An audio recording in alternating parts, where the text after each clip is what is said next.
Today I will start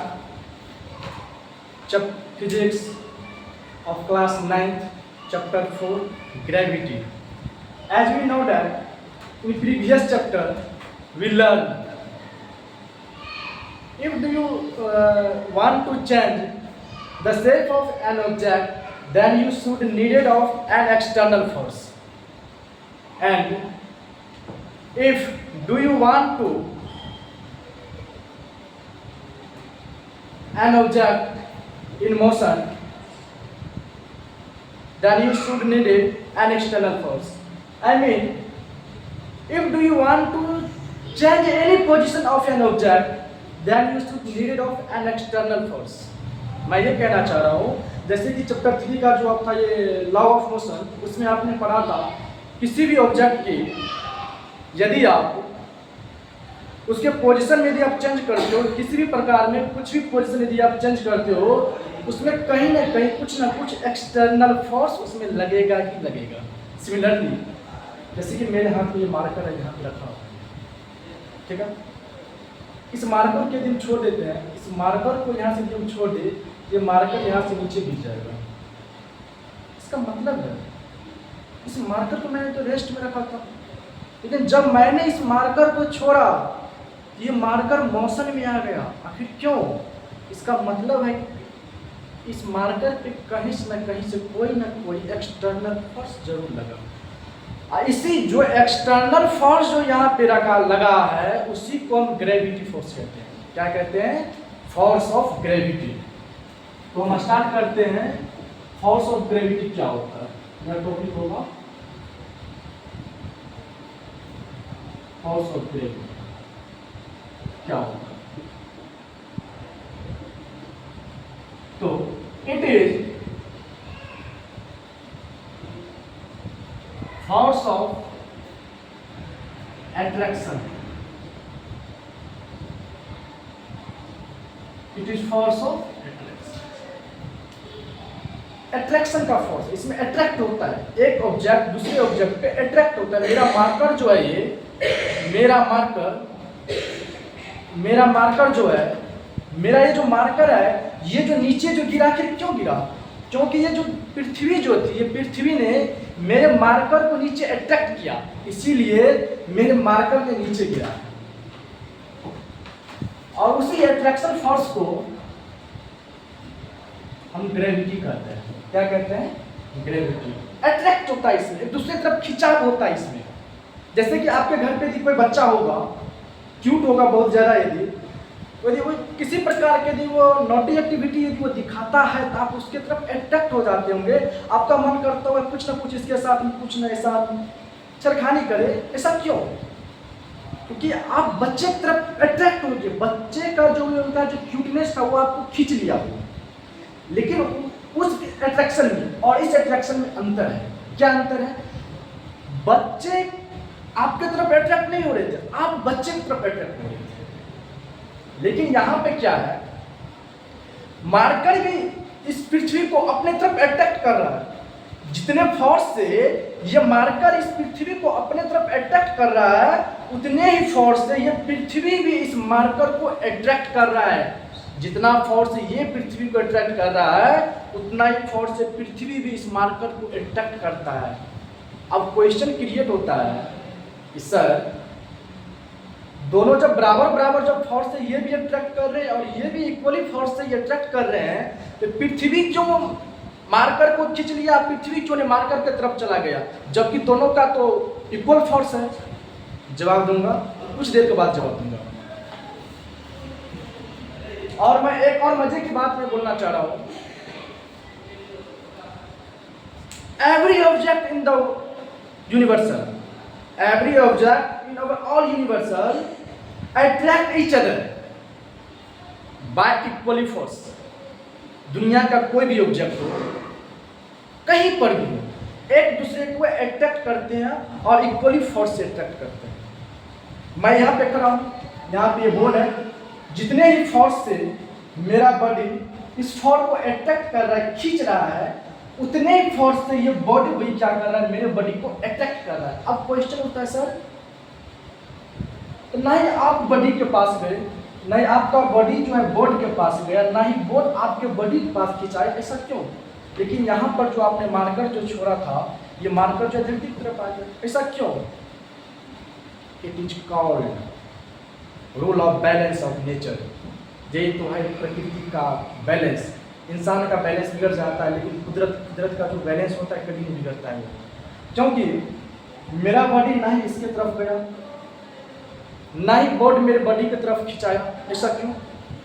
क्योंकि sir मेरे body जितने फोर्स से इनको खींच रहा है, उतने फोर्स से ये भी मेरे बॉडी खींच रहा है। तो मेरे बगल में तो वहाँ पे वॉल भी है, दीवार है, टेबल है, ये भी मुझे मेरे बॉडी को वो भी खींच रहा है। जितने फोर्स से मेरे बॉडी इनको खींच रहा है, उतने फोर्स से वो मुझे खींच रहा है, और उतने फोर्स से मुझे ये खींच रहा है।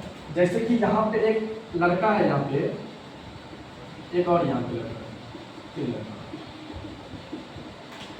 ये इसको खींच रहा है अपनी तरफ, ये इसको अपनी तरफ खींच रहा है, और ये भी इसको अपनी तरफ खींच रहा है।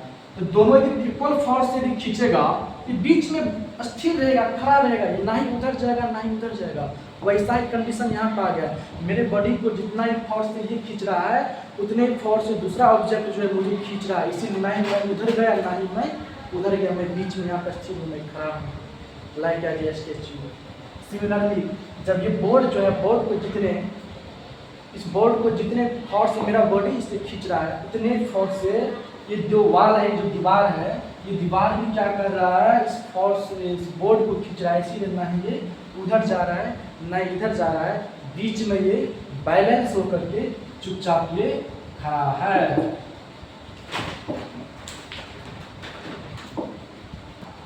जैसे कि आप जो चैप्टर है ग्रेविटी, ग्रेविटी में आप दो चीजें देखेंगे, दो वर्ड आपको देखने को मिलेगा। एक देखने को मिलेगा आपको ग्रेविटी, एक आपको देखने को मिलेगा ग्रेविटेशन।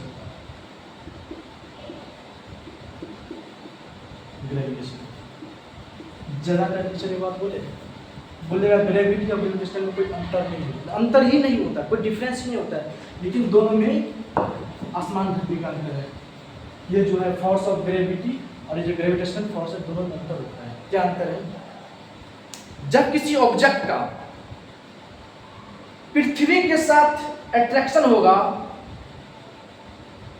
तो हम उस फोर्स को ग्रेविटेशनल फोर्स कहते हैं। सॉरी, गलती हो गई। जब कोई ऑब्जेक्ट को पृथ्वी के साथ अट्रैक्शन होगा, तब वहां पे जो फोर्स लगेगा, उस फोर्स को हम ग्रेविटी फोर्स कहते हैं।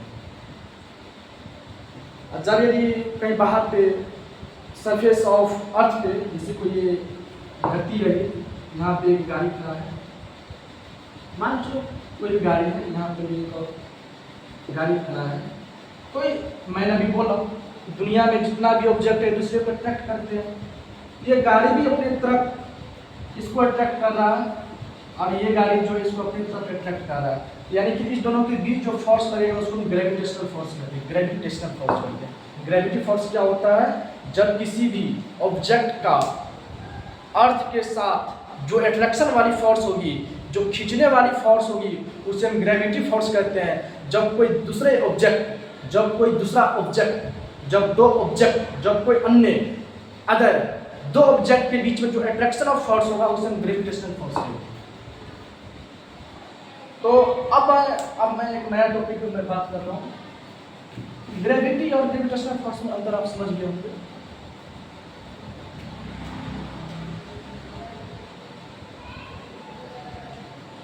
अब हम देखेंगे मेरा दूसरा टॉपिक होगा मेरा discover of gravitational force. Gravity sorry discover of force of gravity. अब मैं ये फोर्स ऑफ ग्रेविटी का आविष्कार कैसे हुआ, इसका जो है डिस्कवर कैसे हुआ, ये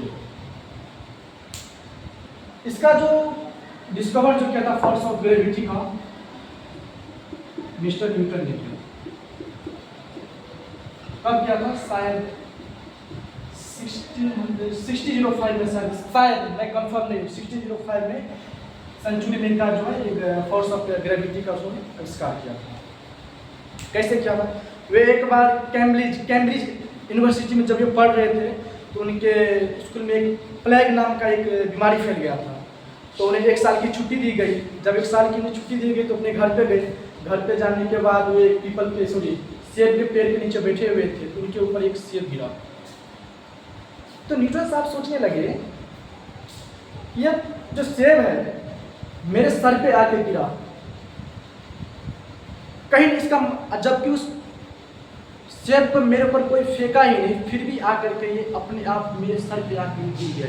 आखिर क्यों? इसका मतलब है कहीं ना कोई एक्सटर्नल फोर्स इस पे लगा, इसीलिए ये सेब मेरे ऊपर आकर के गिरा। और उसी दिन से उन्होंने फोर्स ऑफ ग्रेविटी का उसने रूल एक थ्योरी बना के दे दिया।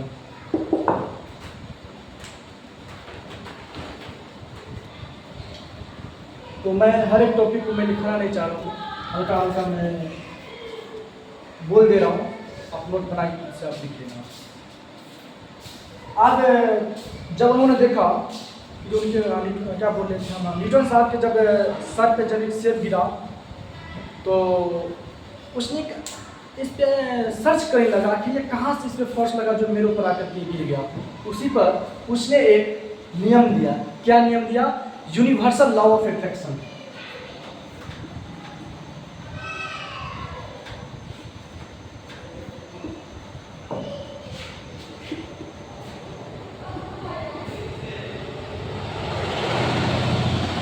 यूनिवर्सल लॉ ऑफ अट्रैक्शन का ही दूसरा नाम है universal law of gravitation.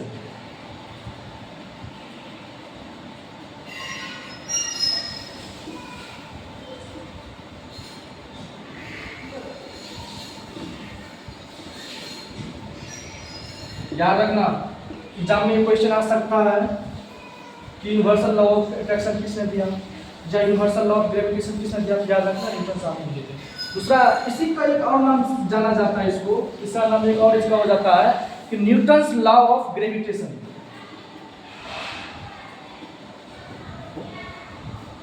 Newton's law of gravitation. Newton's law of gravitation. तो इससे पहले जो मैं पढ़ा रहा था, मैं एक किस्सा कहानी स्टोरी तक मैं पढ़ा रहा था, लेकिन मेरी रियली पढ़ाई जो मेरा अब यहाँ से स्टार्ट होगा। आइए देखते हैं क्या होता है।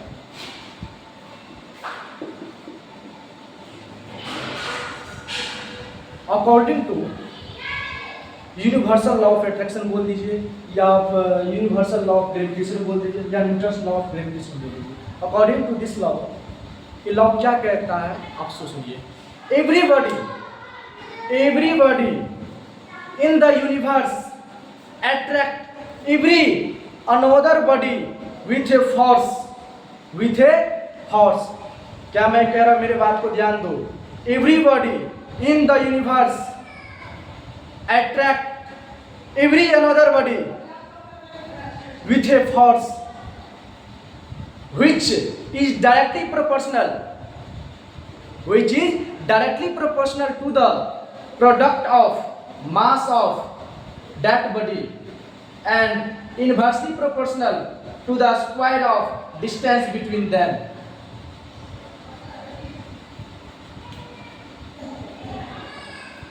Everybody